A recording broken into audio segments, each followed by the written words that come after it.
NEET പരീക്ഷ ക്രമക്കേടിനെതിരെ ഡൽഹിയിൽ സമരം ചെയ്യുന്ന വിദ്യാർത്ഥികളെ പോലീസിനെ ഉപയോഗിച്ച് അടിച്ചമർത്താൻ ശ്രമിക്കുന്നതിനെതിരെ ഡിവൈഎഫ്ഐ കൊല്ലങ്കോട് ബ്ലോക്ക് കമ്മിറ്റി പ്രതിഷേധം സംഘടിപ്പിച്ചു.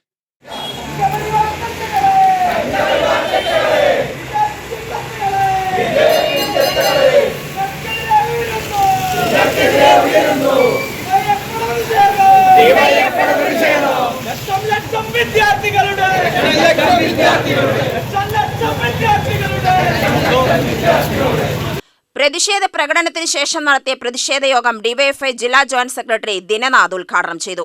21 കുട്ടികളാണ് ഇതിന്റെ ഭാഗമായി ആത്മഹത്യ ചെയ്ത സ്ഥിതി ഉണ്ടായത്. കുട്ടികളുടെ ഭാവി തന്നെ തുലാസിലാക്കുന്ന സ്ഥിതിയിലേക്ക് ഇത് ഇപ്പോൾ മാത്രമല്ല, എന്നൊക്കെ BJP ഭരിച്ചിട്ടുണ്ടോ? BJP ഭരിക്കുന്ന കാലങ്ങളിലൊക്കെയും ഇന്ത്യയിൽ 62% വരുന്ന ചോദ്യപേപ്പറുകൾ ചോർന്നിട്ടുണ്ട് എന്ന് ഇന്ത്യയിലെ കണ്ടെത്തലാണ്.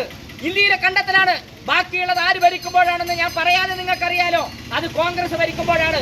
അങ്ങനെ കോൺഗ്രസ് ഭരിക്കുമ്പോ അതുപോലെ തന്നെ BJP ഭരിക്കുമ്പോ ചോദ്യപേപ്പർ ഇങ്ങനെ ചോരുമ്പോ വിദ്യാർത്ഥികൾ ആത്മഹത്യ ചെയ്യുന്ന സ്ഥിതി ഉണ്ടാകുമ്പോൾ ഇന്ത്യയിലെ അശാസ്ത്രീയപരമായ വിദ്യാഭ്യാസ മേഖലയെ രക്ഷപ്പെടുത്തണമെന്ന് മുദ്രാവാക്യമുയർത്തി ഇന്ത്യയിലെ കേന്ദ്രമന്ത്രിയായിട്ടുള്ള ധർമ്മേന്ദ്ര പ്രധാൻ രാജിവെച്ച് പുറത്തു പോകണമെന്ന് മുദ്രാവാക്യമുയർത്തി ഇതാ ജന്തർ മന്ദറിൽ പതിനായിരക്കണക്കിന് ജനങ്ങൾ, വിദ്യാർത്ഥികൾ, യുവജനങ്ങൾ തടിച്ചുകൂടിയിരിക്കുന്നു.